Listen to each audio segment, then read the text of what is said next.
নমস্কার বন্ধুরা, আপনারা সবাই কেমন আছেন? আমি আছি মোটামুটি। গরমের জন্য কথা বলতে পারছি না, একটু জল খেয়ে নিই।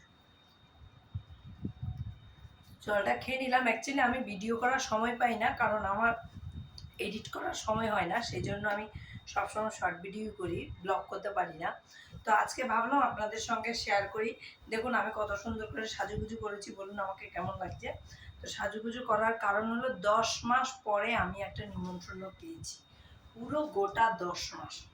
তো আমাকে একটা গৃহপ্রবেশে আমাদের সবাইকেই, মানে আমার ফ্যামিলির সবাইকে নিমন্ত্রণ করেছে। তো সেখানে গেছিলাম, খাওয়া দাওয়া করলাম।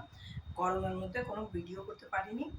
তো এসে ভাবলাম এই ছোট্টখানি একটা ভিডিও আপনাদের সঙ্গে শেয়ার করি। শেয়ারটা হলো, বলুন তো আমাকে কেমন লাগছে, ভালো লাগছে নাকি খারাপ লাগছে। সব সময় চুড়িদার চুড়িদার, আজকে একটু শাড়ি টাড়ি করলাম।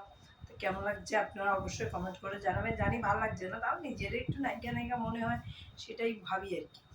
ঠিক আছে, টাটা। সবাই ভালো থাকবেন, সুস্থ থাকবেন, আর অবশ্যই আমাকে নিমন্ত্রণ করবেন। আমাকে কেউ নিমন্ত্রণ করে না, এটাই আমার দুঃখ জীবনে।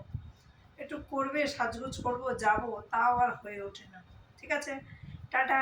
আমার মেয়ে খেতে এসে এখন একদম শুয়ে পড়েছে। ও গরমে না এখন আর কিছু করতে পারছে না। তো আমি এখন জামা টামা এগুলো ছাড়ি, ছেড়ে এবার একটু নিজের আসল রূপে আসি। ঠিক আছে, তো টাটা, বাই বাই, সবাই ভালো থাকবেন, সুস্থ থাকবেন, টাটা।